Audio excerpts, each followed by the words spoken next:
the demon of the elevator shaft. The construction site in Ho Chi Minh City was a beast of steel and concrete, a half-built skyscraper clawing at the sky. By day, it buzzed with workers, but at night, it turned into something else, a place where shadows whispered and the air grew heavy with secrets. I'm Phong, just a regular guy working water and plumbing systems, trying to scrape by with my wife, Nan. We'd been at this site for months, pouring sweat into a project that promised big money but delivered bigger risks. Nobody talked about the risks, though. Not until men fell. It was 2017, and the building was only half finished, a skeleton of beams and rebar. Men and her husband Thuong were part of our crew, good people, always smiling despite the grind. One night, we invited them out for drinks at a roadside joint, laughing over cheap beers. Men didn't drink, she just sat there, quiet, watching Thuong get tipsy. Around 10 p.m., she said she'd take him home and head back to the site for her night shift. They were pouring concrete that night, and she was on watch. That was the last time we saw her alive. The next morning, the site felt wrong. Workers were whispering, glancing over their shoulders like they'd seen something they couldn't unsee. I felt it too, a knot in my gut, like the air itself was watching me. My cousin Truong, one of the site managers, pulled me aside. His face was pale, his voice low. Phong, you know men? She's gone. Fell down the elevator shaft last night. Dead. I froze. What? I was drinking with her and Thuong just last night. She was fine. Truong shook his head, his eyes darting to the workers nearby. Keep it quiet. The crew doesn't know yet. We handled it, cleaned up the mess, called the authorities. But Phong, it's bad. Her body, it's not right. Like something chewed her up and spit her out. I didn't want to believe it. Men, sweet men, who laughed at Thuong's dumb jokes, was now a mangled heap at the bottom of a shaft. The site was supposed to be safe, barricades, nets, everything checked twice. How could she fall? But Truong's face told me not to ask questions. Don't tell anyone, he said. This stays between us. That night, the company shut down early, claiming some meeting with engineers. Bullshit. They were covering their tracks, getting Men's body out before the rumors spread. Nan and I went home, but we couldn't shake the feeling that something was watching us. Maybe it was the money we'd been saving, maybe it was the desperation, but we got an idea, a stupid, reckless idea.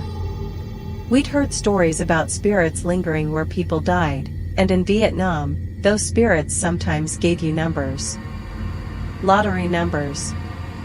Big wins. We were broke, and Men's death felt like a sign. So we decided to call her back. We went to a local medium, an old woman with eyes like coal. She gave us a spirit board, a small wooden pointer, and a bundle of dried herbs to burn for protection. She warned us, don't run if you see something. Stay calm, or you'll never leave. At 11 p.m., we snuck back to the site, past the guard Chung, claiming we'd lost a wallet. He didn't care, barely looked up from his cigarette. We headed straight for the elevator shaft, the place where Men fell, right at the base where the crane tower stood. The air down there was thick, reeking of rust and something fouler, like rotting meat. Nan and I lit candles, burned the herbs, and set up the board. Our knees touched, our hands trembling as we placed them on the pointer. Is anyone here? I whispered. The pointer didn't move. My heart pounded, but I pressed on. Men, is that you? The pointer jerked, sliding to yes. My breath caught. Nan's eyes widened, but we didn't let go. Are you male or female? It slid to new, female. Then, before we could ask more, it spelled out MEN. My blood ran cold. It was her. But then it moved again, unprompted, spelling QUEN. Quain? Forgotten? I didn't understand. Who's Quain? I asked. The pointer spun, then stopped at LAU. Long dead. My stomach twisted. There was something else here, something older.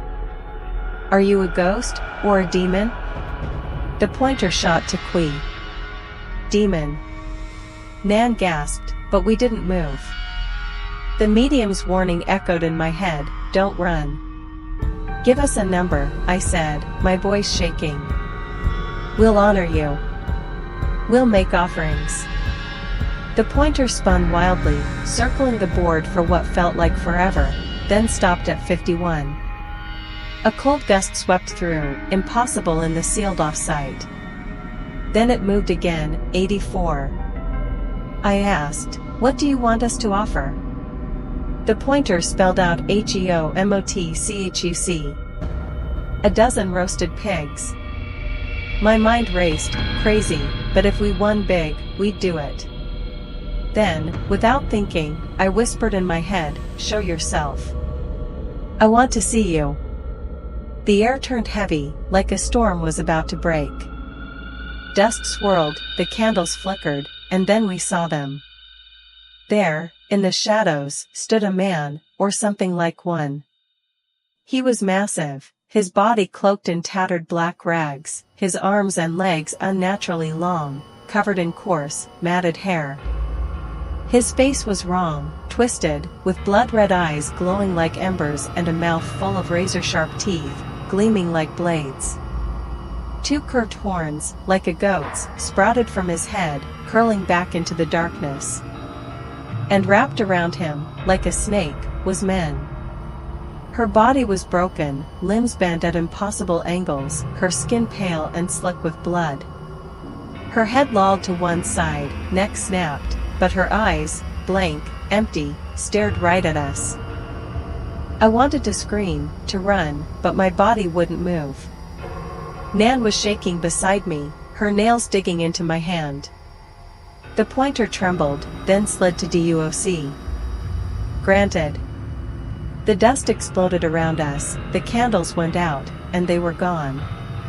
When the guard Chung found us, we were sprawled on the ground, the spirit board and herbs missing. He thought we'd passed out drunk. We didn't tell him otherwise. The next day, we bet everything on 51 and 84. Every lottery, north, south, central, hit. We won millions. More than we'd ever seen. We threw a feast for the crew, bought pigs and chickens to offer at the site that night. But when we laid out the food, the pig's crispy skin turned soft, oozing grease like they'd been left to rot. The smell turned sour, rancid, and flies swarmed out of nowhere. Nan and I dumped it all, hearts pounding. They'd eaten. That night, we both dreamed the same dream. The horned man stood at the foot of our bed, speaking in a guttural language we couldn't understand. Men clung to him, her broken body writhing. She spoke, her voice like gravel, spread the word. Tell the rich to come beg for numbers. The poor get nothing. She called the demon her husband, not Thuong. Her eyes burned into us. Do it, or you'll join me. We woke up screaming, drenched in sweat. The next day, we told a few managers, rich guys who loved gambling. Dung, a big shot with a fat wallet, went first. He begged at the shaft, got numbers, and won big. Then Lai, Nan, Thuong, week after week, they all won, cleaning out the local bookies. But I couldn't shake Men's words. Why the rich? Why call that thing her husband? And why was her family so cold when Truong brought her body home, fighting over the payout like vultures? Then Truong found out we'd been talking. He grabbed me, his face furious. You idiot. You've been calling that thing back? You don't know what you've done." He looked scared, really scared. "There's something else in that shaft, Phong. Something older than men. And now it's awake." The air in the construction site felt heavier after Truong's warning, like the walls themselves were holding their breath. I couldn't shake his words. There's something older than men in that shaft. And now it's awake. My wife Nan and I tried to go back to work, hauling pipes and checking fittings, but every creak of the scaffolding felt like a whisper. The elevator shaft loomed at the edge of our vision, a black maw that seemed to watch us. I told myself it was just nerves, too many late nights, too many stories. But deep down, I knew better. Truong called me to his office that evening, a cramped trailer lit by a flickering bulb. His face was gray, his hands shaking as he lit a cigarette. "Phong, you and your damn spirit board woke something up," he said, his voice low. "I didn't want to tell you before, but men wasn't the first to die here." He leaned closer, the smoke curling around his face like ghosts. "Back when they started digging the foundation, 5 workers went missing. Poof. Gone. No bodies, no trace. The company hushed it up, said they ran off. But I saw the reports. Blood in the dirt, tools scattered like someone, or something, dragged them away." I swallowed hard. "What does that have to do with men?" Truong's eyes flicked to the door, like he was afraid something might hear. "The workers who disappeared, they were all poor, like men. Nobody important, nobody the company cared about. And now you're spreading the word, telling rich bastards like Doom to beg for numbers? You're feeding it, Phong. Whatever's in that shaft, it's picky. It wants wealth, power. And it's using men to get it." I laughed, but it came out weak, more like a cough. "You're saying men's ghost is working for a demon? Come on, Truong, that's crazy." But even as I said it, I saw her in my mind, her broken body coiled around that horned thing, her empty eyes staring through me. "It's not just men," Truong snapped. "That thing you saw, it's old, Phong. Older than this city. The locals used to tell stories about a Quỷ Vương, a demon king that demanded offerings from the rich to spare the poor. When they stopped, it took lives instead. 5 lives, 5 bodies, never found. And now men make 6. I didn't want to believe him, but the dreams kept coming. Every night, Nan and I woke up screaming, seeing the same thing, the horned demon, its razor teeth glinting, men's mangled form clinging to it like a lover. Her voice echoed in my head, "Spread the word. Only the rich. The poor get nothing." We tried to stop, but the others, Doom, Lai, Nan, Phong, kept going back to the shaft, begging for numbers. And they kept winning. Millions piled up, bookies went bankrupt, and the site buzzed with rumors. Nobody mentioned men, but everyone knew something was wrong. Workers started quitting, saying they heard voices in the dark, saw shadows that moved when the lights were off. One night, I couldn't take it anymore. Nan and I went back to the shaft, not to beg for numbers but to end it. We brought offerings, roast pigs, incense, paper money, hoping to appease whatever was down there. The guard, Chung, let us in, shaking his head. "You're crazy, Phong. That place is cursed." We ignored him and set up at the base of the crane tower, the shaft yawning above us like a hungry mouth. The air stank of blood and rot, stronger than before. We lit the incense, burned the paper money, and placed the food before the shaft. "Men," I whispered, "we're sorry. We'll stop. No more numbers, no more games. Take this and let us go." The flames flickered, and the smoke curled upward, unnatural, like it was being pulled into the shaft. Then we heard it, a low, guttural laugh, not human, echoing from deep below. The food began to rot before our eyes, the pig's skin bubbling and splitting, oozing black sludge. Flies swarmed, their buzzing like a chorus of screams. Nan grabbed my arm, her nails digging in. "Phong, look!" At the edge of the shaft, a figure appeared. Not Men, not the demon, but Thuong, Men's husband. His face was wrong, too pale, his eyes too wide. "You didn't listen," he said, his voice hollow, like it was coming from somewhere else. "You told the rich. Now it wants more." He stepped closer, and I saw it, his shadow didn't match. It was too big, with horns curling from its head. "Thuong, what the hell is this?" I shouted.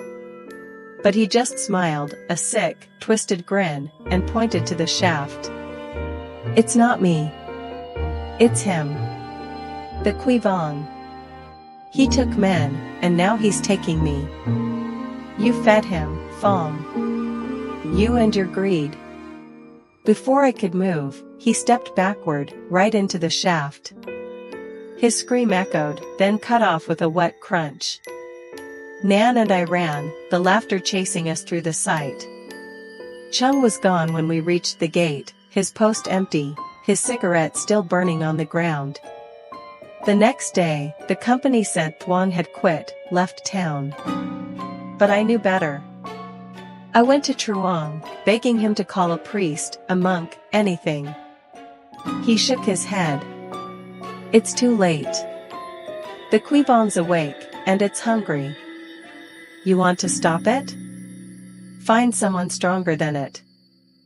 That's when I remembered Quang, the guy who'd studied under Thay Sao Lim, a half-trained mystic who'd worked on the site years ago. He wasn't much of a monk, more of an engineer with a knack for charms, but he was our only shot.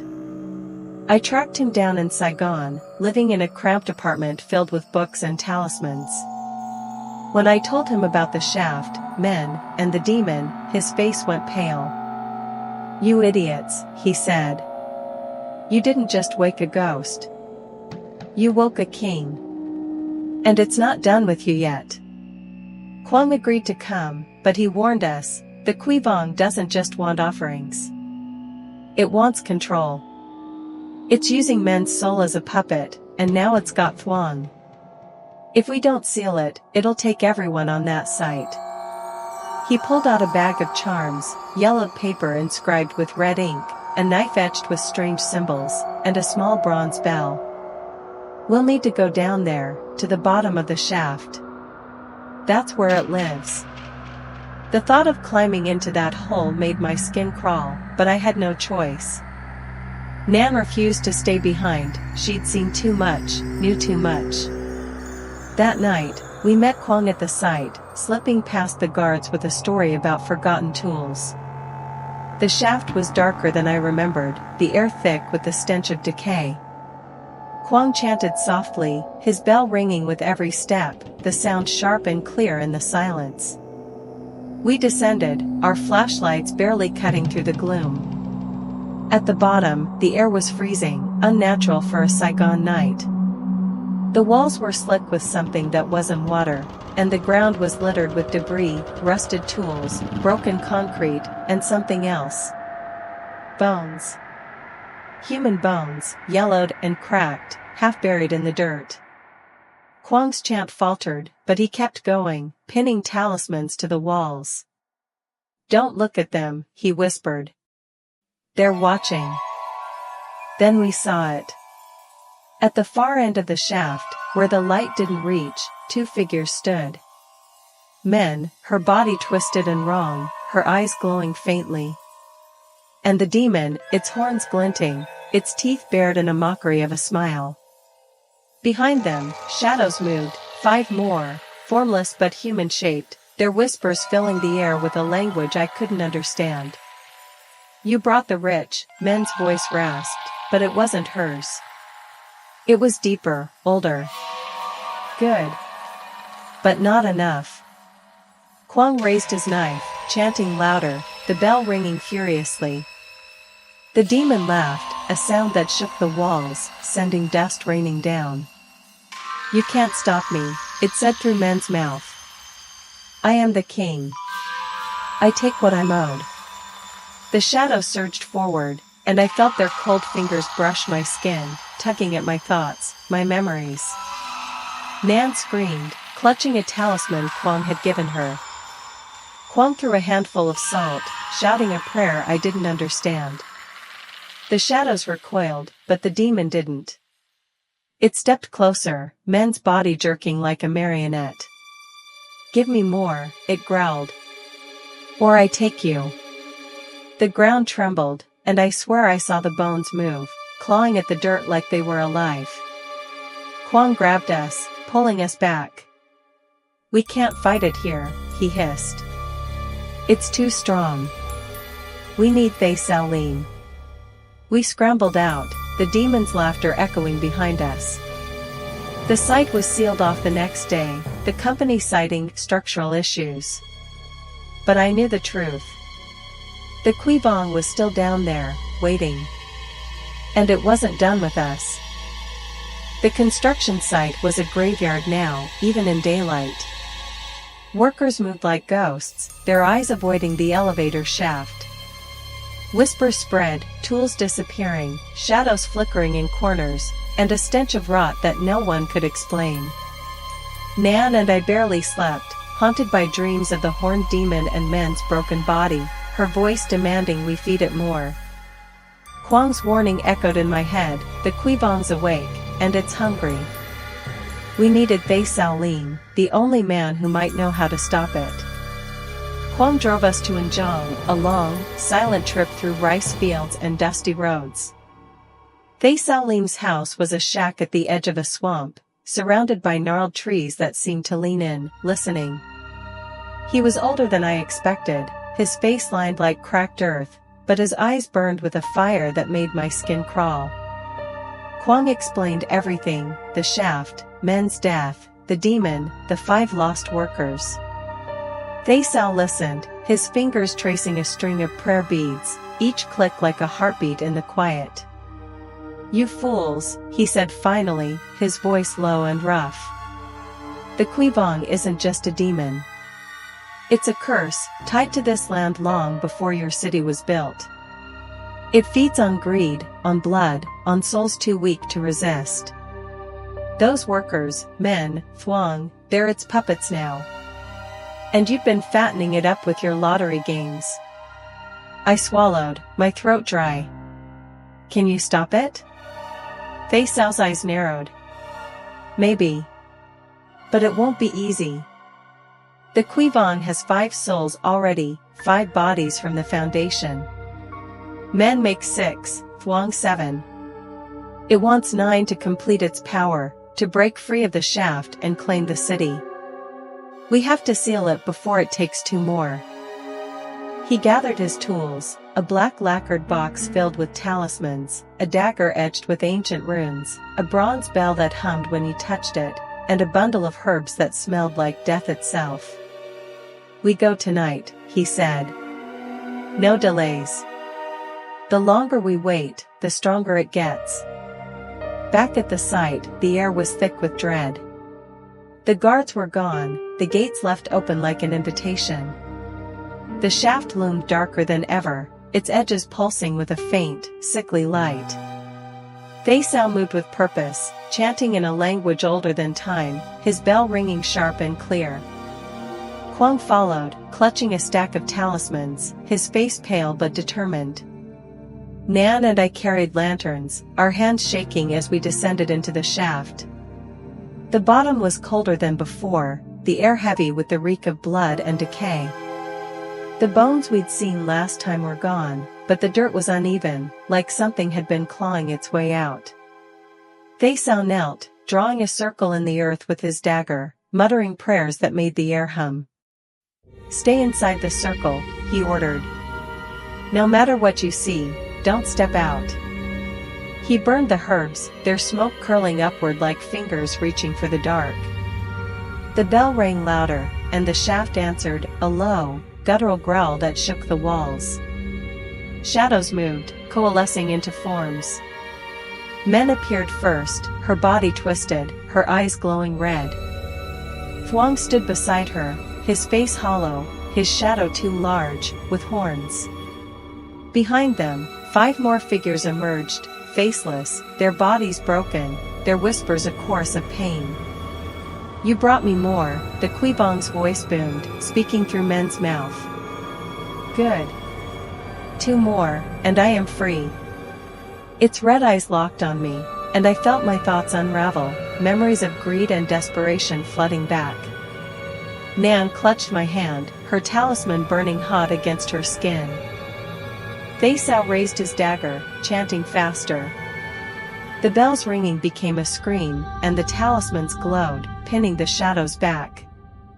"You take no more," he shouted.